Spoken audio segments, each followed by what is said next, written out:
Hey, this is Joe Leste, and you're listening to the Nothing Shocking podcast.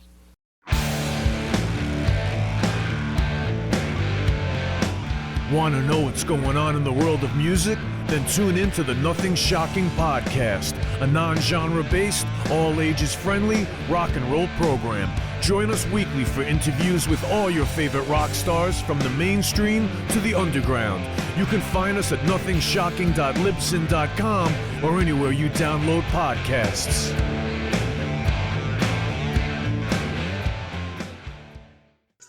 We're putting the band back together. The numbers all go to 11. I'm talking about bands that rock. Led Zeppelin. What about Sabbath? AC/DC. Motorhead. Does that mean it's louder? Is it any louder? Well, it's one louder, isn't it? We're not worthy! We're not worthy! Why don't you just make 10 louder and make 10 be the top number and make that a little louder? These go to 11. I get up off the ground and raise my head. Days like this, think I should be dead. One for Satan, two for me. Let's cheat the devil, it's fun, don't you agree? Welcome to the Nothing Shocking podcast. I'm your co-host, Jeff Untied, and with me in Dog Bowl Studios is Coach Nez. You can find the Nothing Shocking podcast on Libsyn or any podcatchers. Like our Facebook page or follow us on Twitter at NoShockPod. You can also find the Nothing Shocking podcast on Rock Rage Radio every Sunday morning at 7 a.m. Central Time. Our sponsor is Ragged Records, located in downtown Rock Island, Illinois, and downtown Davenport, Iowa. We'd like to thank the Hong Kong Sleepover for allowing us to use their music for our intro and bumper ending. Tonight's guest is Joe Leste of Bang Tango. Is currently in the studio writing and recording new Bang Tango music. Yeah, that'd be exciting. So we're excited to for that to come out. And in the rock and roll news today, what do you have for us? We lost Christine McVie. Yep, Fleetwood Mac. Iconic, yeah. Legend. Lost another one. Hey, let's get to this interview tonight. All right, good night. Good night.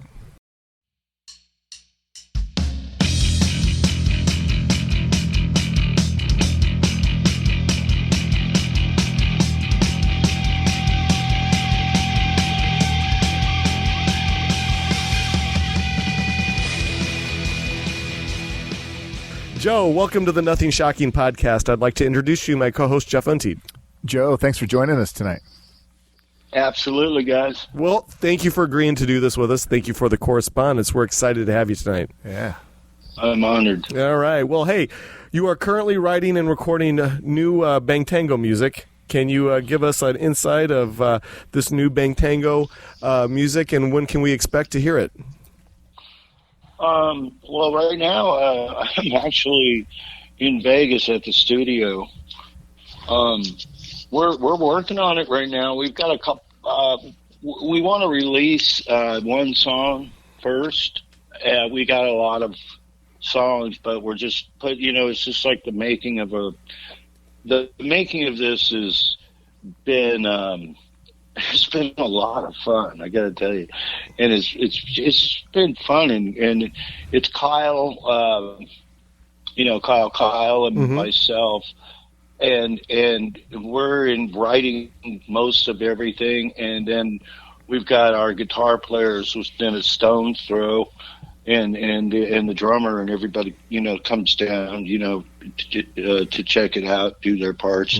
But right now we're just in that phase of trying to polish things up on a couple of them right now. But I mean, yeah, we're having fun because this is a very organically written, and the whole feel of it is just like we just had a long talk about where we come from, what we really appreciated when we were kids growing up. So we were like, man, we got to play that. It's just the stuff that makes you just go, hell yeah.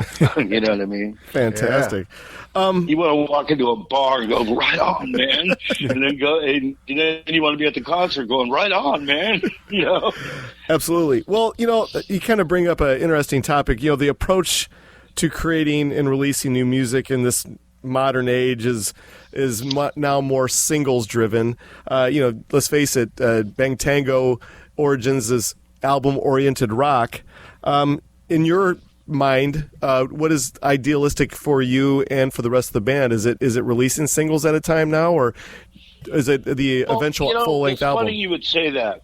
It's funny because when we were first, when we, I don't know, 8 months ago when we first started writing, and we were like talking about things, and our first thought was, well, let's just write a single like everybody else is doing, and then put it out there, and yada yada.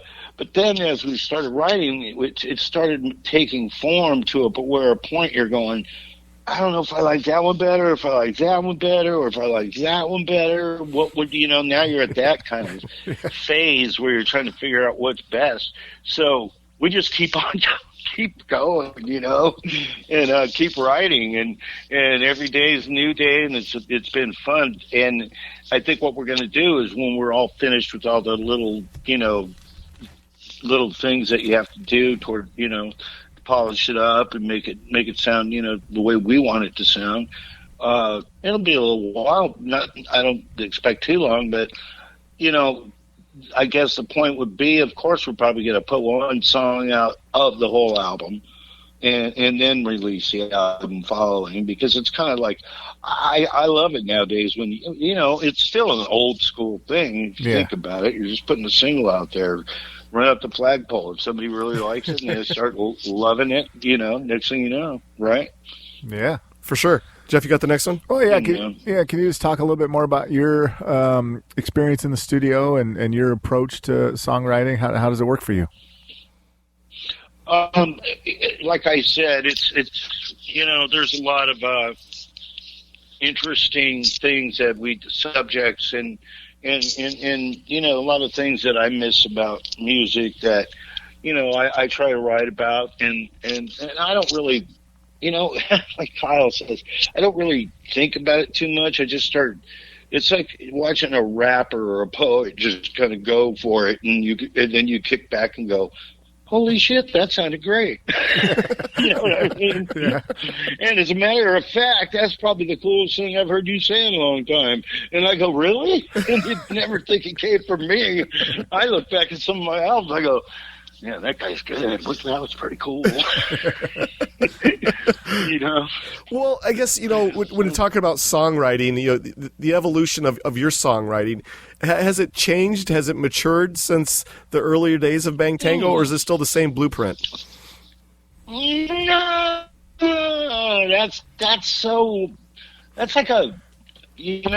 that's such a coin toss right there, because like I just got finished saying, we love the stuff, not only our stuff, but stuff we grew up on. You know what I mean? And what influenced us to do this in the first place? Yeah. And remembering being at concerts and being.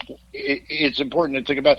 Like I've been through a lot of different shows in my life, and you get to know what works and what doesn't after a while, So you're not like pretentiously writing. I mean, lyrically speaking, you're not. No way. You just got to go with what your feelings and your soul and your heart, in my belief. But at the end of it, the feeling of the whole song, we wanted to, like I said to you before, we want that feeling of walking into a club, wherever you are when you hear that song. I don't care, at the shopping mall, God forbid. But it's more like just get up and rock and just go, hell yeah, this is so cool. Forget about your problems, forget about the world right now. Just jump into ours. Oh, fantastic! Roll with it. Absolutely. I wanted to kind of touch this upon Bang Tango's last release was the 2019's Rock and Roll Established 1988 compilation, and then 2011's Pistol Whipped in the Bible Belt. Can you talk a little bit more about the changing of the times of the band up to 2011's release? Well, here's the changing of the band. Well, that goes way back. That goes way back. that's another book and chapter of my life, man. You're like, now you're really doing it to an old guy here. I didn't call myself old. It's hard to look in the mirror like me and say, God, you're old. I just go, God damn, right on, bro. Okay, you know, the changing of the band would be, you know, there at the very beginning, you know, everybody has, you know, when you live a rock and roll lifestyle and you know, everybody's going on this way, that way, and sideways, you know, and then you part ways, you know. It got a little bit too difficult to stick together back then. And with me and my bringing up, I guess, my natural instinct is to always stay together and always keep your brand, keep your what you know how to do best, and keep it going. You know what I mean? There's no reason to stop. It's rock and roll, you know. And some people, you know, just didn't feel that way, I guess. I unfortunately, and fortunately, because, you know, some people just move on, move forward. Some people move backwards. I don't know. I don't keep track of that. I keep track of Joe. You know? Very good. If I did that, man, I'd be crazy. You know, you'd be sitting around going, "Oh shoot, heck, no way, not me." I guess when it comes to you know, at this stage of your career. Now, Getty, I'm sorry, I don't mean to interrupt you, but I know you asked me a question. I got sidetracked. My point is that I've moved forward with a lot of different people here, in and out, and this and that. Now, I can tell you honestly, the 2019 release, I have no idea what you're talking about. It was the Bang Tango's rock and roll, established in 1988. Was that something by the record label? Is that what they did, a compilation? Oh yeah, that's got to be something else somebody else did. Yeah. Very good. Hey man, I just collect the money. I don't fucking care. You know, you can tell me anybody down. You know, you got your buddy down in the street with a, you know, one of those trench coats on. Hey man, you want to buy some Bang Tango albums? I'd be like, right on. I guess as long as he's in the system. I guess how frustrating is that for you as an artist? You know, here's this compilation that the label put out, and you really didn't know much about it. Well, you know, it's interesting to me because in my I don't know, maybe I just walk a different. I know for a fact I walk a different path and hop to a different beat. You know, because in my mind it's just, you know, I've got people out there who have stolen my name, my personal name. And I've had people steal the band name, take the name. You know, there's websites all over the world that, you know, that comes with the package, though. You got to remember something. When you go through number of band members, you know, it's like some have a hard time saying I used to be in the band, and they're like, you know, it depends on where they're at, what party they're at, I guess, you know. It's like, you know, I haven't seen that dude in 20 years, and it's like he's still out there somewhere going, yeah, you know me, I'm from Bang Tango. I'm like, I don't know you. You know, and it's really funny to me. But, I mean, I find it, like, sadly humorous, I guess. It's black comedy. Fair enough. You know what I mean? I will say one thing. I have love for every one of those guys, because you know what? Up until like 5 years ago, I quit drinking. You know, I've been sober 5 years, and I'm like sitting around going, you know, I have, like I said, love for those guys, because a lot of them probably picked me up off the ground and got me on the bus. You know what I mean? and so I can't look back at them. A few of them that walked me up the stairs, I probably threw up on a few. You know, God forbid what I've done, but you know, hey man, I don't regret any of it. I got to live the life, but now that I'm a little bit shy, just a teeny bit older, and now that I'm, you know, I've written a lot of songs and been through a lot of different stuff. You know, like Kyle, my bass player, And we kind of have that same. We look at things the same way a lot, and so our writing camaraderie, I guess you would say, it's just right down the line. That guy plays 3 chords, and I'm like, that's it right there. I love it. And so, we write very, very well together, I think.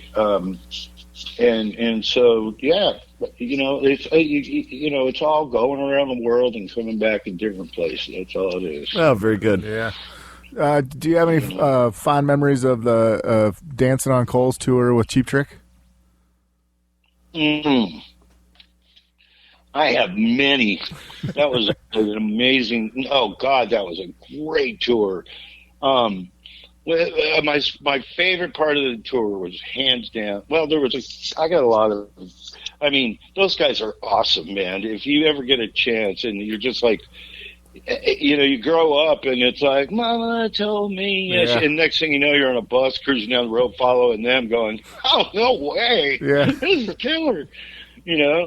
And so, I mean, where do you want to go with this? I could go so many different directions, bro. Right, it was a good story. I can tell you the Jergens lotion story. We were sitting in the parking lot, and there was a Canadian girl comes on the bus, right? And to grant this, back then we were all kids, and it's like walking into a mobile candy store. What are you gonna do? Let's go. And so I got a couple of girls on the bus, and they're running around with their clothes on, and everybody's having a good time. But our guitar player, who was having a very good time, Kyle Stevens, we had a rule, like, whatever you do, don't pass out on the front lounge. And Kyle, he passed out in the front lounge. And now keep in mind, the last thing he remembers is, some naked people standing in front of him. And then he passes out, right? So now these girls are gone. And you got Kyle Stevens just sitting there, and he's got his shirt off. And I look over at Kyle, and I go, Kyle, my bass player. And he looks at me, and we're like the 2 rascals, and we're like going, okay, so here we go. Okay, and I'm standing there, and I got my fucking tool in my hand, and I'm standing there. I go, get the camera real quick. And I went right by his arm and his chest. And right before that, I got this Jergens lotion and squirted it all over. And then I put some on the end, and Kyle took the picture. And right when he did, I kind of tapped him, and he woke up, and all he sees is this, lotion, this goo on him. And then he sees me with my dick out. And next thing you know, I'm in Canada, and we're doing an Olympic sprint across the parking lot because he's chasing me going, you motherfucker, I'm going to kill your ass. I'm going to kill you, man. I'm going to kill you. I'm like going, no, it's not real. It's not real. I couldn't tell him because I was laughing too hard. That was just one of our stories, man. Are you kidding me? Our band is I've had people come up to me before going, have you ever thought of writing a book? I go, are you kidding me? If I wrote a book, every single person I know would deny every motherfucking thing, which is great. Yeah. I would too, man. I know what it's like. Oh, no, that wasn't me. No way, man. Well, coming back to on a serious note, when it comes to playing live... Do serious notes. Have you heard me sing? Methodologies of touring. What is your approach now in this part of your career? Do you do the weekend dates and the festivals, or how do you guys do it now? It is, but well, we were, our theory is to do the weekend dates and all that, but we actually had to, the hardest part of this whole business, is enduring and rolling on and kind of letting things rub off you like a puddle in a duck, you know what I mean? Or a duck in a puddle. Yeah. That was pretty cool. But I'm saying, Seriously, I got, and I'm not whiny. I hate whiners, and I'm more of a, I'm more of a let's get it done and rock. That's all I care about. I've never been on media up until God, 3 months ago, maybe 4 months ago, I think, somewhere around there, maybe more or less. I don't know, but I've never, ever, ever, ever. Now there's, you gotta imagine. I mean, I always thought like the computer was for, looking up, a word or something, or writing to somebody. Yeah, that's what I say to my wife. Then she leaves the room and I go right back on the side I was on. Okay. So, it's like, that's what I thought it was for. I'm like, I'm not even what are you people talking about? What do you mean some guy's using my name out there? I go, how would I know that, man? I'm on, some site that most people shouldn't know about. I'm enjoying myself, bro. Don't interrupt. And it's like, come on, man. And I look around, this guy, when I guess one of these Facebook or one of the things that came out first, he took my name, Yeah. And I had no idea. I had zero idea.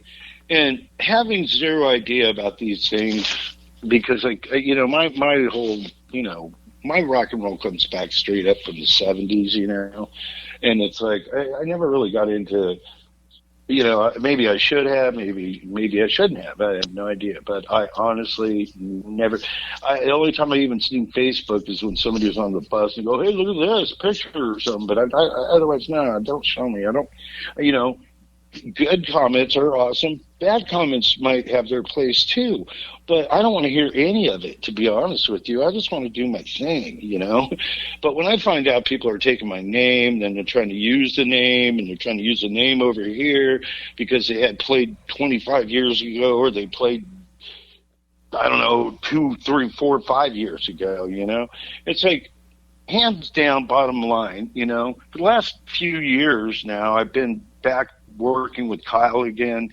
Everybody I know personally knows it, And my guitar player I've been with for about 15 years, Rowan Robertson, which is 15 years, a lot of touring, on and off, doing different stuff. And then, we've got new members, which our drummer, is Jeff Totoro, which is one of the Blue Man Group drummers. Yes. Oh, cool. Yeah. And, and then we got, Jason Walker, our guitar player. He's been around here for a while he's like a session guy, but he's like Jeff Beck's little kid or something. He blows me away. And, so, and it's a solid band. We love playing, so there's no drama. Everybody says things like that, but there's really not. I mean, you get old enough, you start going, man, that kind of stuff is not for me. It's never has been, and it won't be now, So I have to kind of, like, the unfortunate part about that is if there's so much crap going on, you have to also spend a lot of time as the person that's the main, got the band started and everything. You have to kind of take care of your business, because otherwise people start running off with your shit, and you're like, what the hell's going on here? Somebody just woke me up. I had no idea, man. There's another Joe Leste, and then I find out there's another one. There's like members that used to be in the band years back that are like, oh, this is Bang Tango's official thing, and then all they do is use it to talk about themselves and their own personal music that nobody really gives a fuck about, And it's like, and I don't mean that in a bad way, but the numbers are there, Sure. And at the end of the day, I had a guy say something to me one time. He's a very close friend of mine. His name's Alex Grassi, and one time Alex said to me, and this is back in my drunken days when you can't really say I pissed away my career, because I sure got a lot of knowledge. It's just a matter of, no, really, I really did. I'm gonna quote W.C. Fields here for you. best quote I've ever heard. He was asked, "How much would you do with all your money?" And he said, "Oh God, 50% of it I spent on booze and women." They go, "What'd you do with the other 50%?" He goes, "Oh, I wasted that."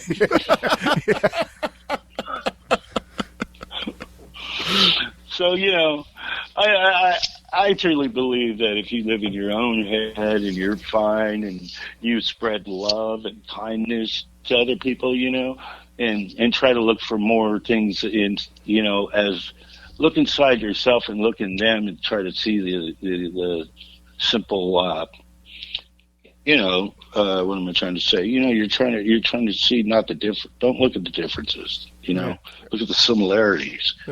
And unfortunately, people just, I don't know what it is. They get a block on growing up or something. And you're like, why are you still playing in the sandbox, bro? Let me tell you something. And I'm going to quote Ice-T. I've been through way too many, and this is a fact, Jack.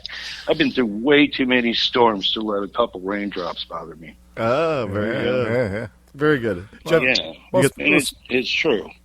Well, speaking of Alex, but you could quote me on that quote. His name was Ice something. Yeah. Well, speaking of Alex Grossi, can you talk a little bit about how Beautiful Creatures came to be? Oh yeah, sure. Well, I was at the Cult concert in Hollywood at the House of Blues, and there was a band. God forgive me for this, but I can't remember their name. But it really didn't, wasn't the point of it. It's they had I was like rocking, I kind of like, oh, this is really cool, but I don't really have I don't, I was kind of in limbo, kind of in a weird place at the time, I'm like going, what's going on? Is Bang Tango going away from me? Should I do something, what should I do? Because then I got hit with this question of, do you want to be our new singer? Because they got signed to Atlantic, Jason Flom, and they, I think it's Jason Flom. Anyway, they got signed to Atlantic and their singer, who was really cool, it was a very, very kind of, I hate to say it, but I like that stuff anyway, but it was very generic AC/DC, and it was right up my alley. I love singing that stuff. But it wasn't something for me because, I like to be a big time part of the writing process. And the way it worked out was, but the second night I came to see him to talk to him about it, I got approached by a manager who I knew his name, but I didn't really meet him face to face before. And he said, why don't, what's going on? And I kind of told him about, what's going on with the Atlanta. He goes, well, why don't we get a band around you and, let's put a band around you and get some songs together and get your own type deal, Yeah. And not my own personal deal, but start a new band and do it your way and get a new deal. And I'm like, are you out of your mind? And so anyway, it's a very intelligent guy. He ended up being the manager for Nickelback and a bunch of others. But so I did, and it's like, it was part of my career where I was like, I got to do something, and I got to, spread those, I just had to get out there. Yeah. And so, and I knew of a guitar player right away I thought of, and I drove over to his house because I didn't know his phone number, but we had talked once, and so I just knocked on his door. He lived in this house, this little house, and I go, hey, DJ. And he goes, oh, hey, man, and went in, and we started talking, and we talked for hours, and right away we just hit it off really well. And so DJ and I went from there, and we started, just writing songs together, and then we got this one guy in the band who brought in another guy, and then the label got a different drummer, and we got Glenn Sobel, and Kenny and Anthony. And so, it was just, that was the band. And, to be honest with you, one night we were sitting there at a restaurant, and we had not even, I can't remember. I'm trying to think if we hadn't recorded the album yet. I don't think we had. I could be wrong, but here's the kicker: we're at lunch, we're at our dinner because we ended up signing a deal with Warner Brothers. So there we are at dinner, and they're like, "So guys, what are you going to call the band? You got a tour pretty soon coming up." We don't even have our album out. I think we were just getting ready to record it. We might have been in the midst of it. And this card falls out of my pocket of a what do you call it, a videographer guy that was doing a special. He was trying to push for a special about strippers around Hollywood. And I'm looking at it, and he wanted to call it Beautiful Creatures. And I remember him here just for my phone number. That project's canceled and da-da-da. But the guy from the label's looking right at me like, "Well, Joe, what are you going to call it?" And I like as if like I had the name already. And I looked right at him, and that card fell out, and I looked, "Beautifuful Creatures, dude." And he just stood up and goes, "I love it." And I go, "Right on." Yeah. And that's how that came about. Because, you got personalities in that band, which is really, really kind of like watching a bunch of little kids. Because, you got like guys that are dead serious, I got to do it this way, man. This is going to be the best thing I've ever done. And here it goes. And then you've got guys that are just laughing, going, "Fuck you, man. Let me try this." Hey, and that'd be me and DJ. but we had a lot of fun together, man. It was a cool band, very cool. Can you compare, recording Beautiful Creatures music in the studio opposed to doing it for Bang Tango? Is there much of a difference recording the two different types of music for each band? Well, that'd be a tough one for me because I haven't recorded anything regarding Beautiful Creatures in, God, many years. Mm-hmm. I think kids have grown up, had kids, and their kids are having kids. Yeah. No, I haven't done it in at least a good 20 years. I would love to write some stuff, but, it's kind of difficult. Everybody in that project, in that band, I don't mean to call it a project, it's real bad. But, it's difficult when, your first album kicks ass, but then you lose your guitar player. And it's like, he was the dude I wrote most of the stuff with, what I mean? And it's like, well, now you got the engine, or you got the car, but you have no driver. You know what I mean? Right. And so you're reaching out, and I think there's much love between every one of the members, absolutely. But DJ launched himself into kind of a higher level with that one band he was with. Guns N' Roses. Yes. Oh yeah. And it's like, and when that happens, life is a strange thing, man. Yeah. Strange road, but it sure is fun, isn't it? Absolutely. Back to Bang Tango and your new album. Do you guys got any upcoming plans for touring in 23? We want to. That's where things went really south and forced me into a position to where I think, we needed to write a new album. And I don't mean forced us. That's not the proper term. It's more like we just decided, let's let our music talk. And so we got in and started writing some badass songs. What happened was former members decided to call up our agents and wash their laundry about me. Hmm. And that wasn't cool. That made me feel really bad because, again, I'm not on any kind of media. And the only way I was told was just by a phone call. And I was like, I've been with that agent for 15 years, man. I was like, wow, that's weird. Absolutely. But you know what? I don't hold any grudges, man. I just make music. I don't have time for that kind of stuff, Well, and so, yeah, are we looking for a new agent? Absolutely. But we're always looking, because we want the right thing. It's hard, very difficult to be our type of band because I remember when we came out. Do we put them out with the Chili Peppers or do we put them out with the Cult? What do you do? Yeah. You know what I mean? and it's been that way my whole life with this band, and I have no problem with it, because when you look at our palette, it's all over the place. It's a big piece of art that's everywhere, or you could just have 2 shades of whatever. You know what I'm saying? It truly is. That's what I like about the band. Yeah, well, that's what I like about staring at the palette. All right, so I have one last question for you, and then we'll leave you alone for the evening. But I wanted to talk a little bit about Psycho Cafe, Bang Tango's first album on the major record label. To this day, that album still has strong cult following. Yeah. It's held in high regards. Yeah. When you were in the everybody that liked the cult liked this. That's not what I was trying to go for. Strong cult following.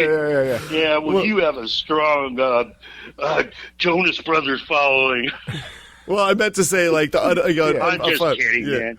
Yeah. I'm just being a good neighbor. Yeah, absolutely. But as far as that, that album goes, when you were recording that album with the rest of your bandmates, did you feel as though that you guys were onto something special with that album?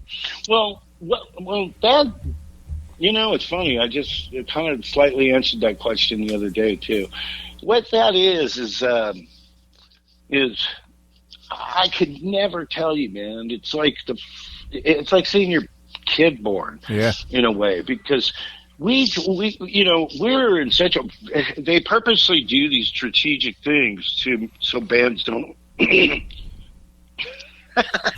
Bands like us don't go and do the same thing they did in Hollywood. We went out to the middle of Texas, in the middle of nowhere, in some sort of Satan town, and we're like, out there making this album at an old haunted fire station that's been around from 14 whatever, and hearing noises and everything else, and we're all shit-faced out of our mind, trying to be serious, playing our music. And in the meantime, you got the producer, who I absolutely love him, but he was like the older brother that never did any drug or drank in his life, and he walks in, he looks at us, and he goes, "Oh my God!" And we're standing there throwing tennis shoes at each other, and we had knocked out the front main window by accident because we were having a tennis shoe fight. But back to making that album, there's a certain kismet and a certain chemistry of that band, that lineup. Do I know this? Absolutely. Do I love those guys? Yeah, I do. I do. The only thing I don't like is that you could have that tomorrow. You, Jeff, me, everybody. But you got people who, like I said, the tree goes to a certain extent up, and sometimes branches fall off, and you can't get it to regrow. It just won't work. And I don't mean that as any kind of put down. I have respect for all those guys, even if they don't respect me. I love them and respect them back. I don't care. It's, because I'm making something that I feel is a Bang Tango album. Kyle feels is a Bang Tango album, which is the driving force of the band pretty much. And so I feel like we're in a very happy, comfortable place. It's the first time we're not in a hurry. We're just kind of like, we don't spit an album out every month. We're just like, let's do this for real. Let's give some people some good stuff to bite onto, songs that might make you go, wow. Because you got to remember, I quit drinking 5 years ago. I pretty much got everything back, I think. I'll say it again, I think. But I pretty much got everything back, and in where I started from. And my voice, everything's back, and you focus more. You're and everything's really good. So it's made a lot. It's a lot of fun when you get to see it for real and realities in your face, and you're writing like that too. You're like, oh yeah, this is what I meant to do. This is killer. Now I'm not a person that believes in just like writing something and then recording it the next day and letting everybody in the world hear it and say that's the best I could do. No, because I like to take a little bit of time and nurture it and make it organically just grow, you know. And then I go, wow, look at that, you know. That's the way I write nowadays. And like I said, and some people thought, I mean, if I had to break it down, I mean, I know that, well, you know, different members went off to do different things completely, totally blow your mind. Like one of the guys is Kyle Stevens is one of the best guitar players I know, hands down, and one straight up great guy. And he owns a furniture woodworking high end business in Malibu. Oh wow! Yeah, you would never think something like that, right? And trust me, he's done very well for himself. And then the other guy's got a band together too, you know, and they've been working on that thing for, I think, 23 years now. And, you know, so you can't take that away from them. You know what I mean? So everybody's got their own thing. Kyle and I have a love and passion for Bang Tango and continuing on. That's all it is. Very good. Yeah. You know? Well, we're out of our allotted time for the evening. Is there anything that we left off tonight that you would like to plug or promote? Well, do you have a chick there I could come down and make a video with and we could plug and promote? You're out of luck on that one. I'm kidding. I kid. Anyway, listen, guys, we got stuff coming up. We got the whiskey show coming up, and we're playing in Vegas. The whiskey is on the 10th, and Vegas is on the 11th of February. And then we also have, you know, the album, the single is going to be coming out, whatever it is, whatever we decide is best. And Bang Tango rocks on, man. Keep going. We're excited about that. Yeah, absolutely. So we're about 2 or 3 weeks behind schedule on our episodes, but look for this episode to be out about 3 weeks. Jeff, the editing wizard here, will get all cleaned up for us, and as soon as it's ready, we'll get it to you. Sound good? You have it, Dan. No problem. Thank you so much. Well, thank you for your time. We really appreciate it. It was an honor to have you on the show tonight. Well, thank you guys very much. You guys have a great night. You too. I'll be in touch about 3 weeks. Sound good? All right, brother. Take care. Talk to you soon. Bye-bye. Bye.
Everybody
and says their last goodbyes. Move to the sunshine, fight the grip of nights. If they ever take from you, then you plug out both their eyes. They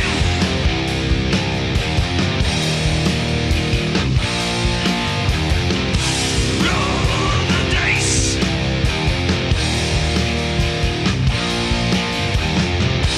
Take your chances.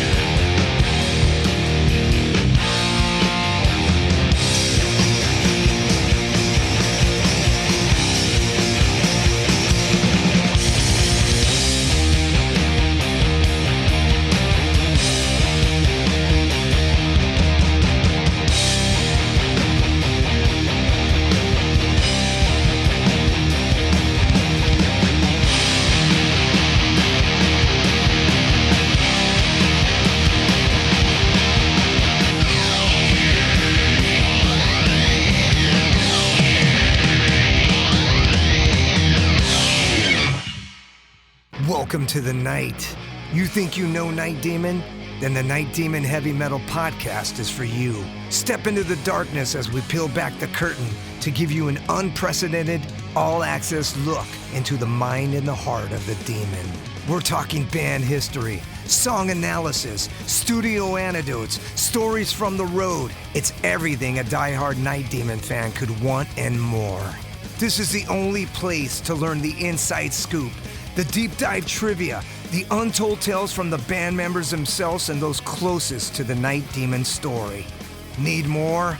The Sacred Night Demon Crypt will be pried open to reveal demo recordings that have never before seen the light of day, all with in-depth commentary by the band and the people who were there for the writing and recording process. This is a gold mine, a treasure trove of all things Night Demon. Head over to nightdemon.net or wherever you listen to podcasts.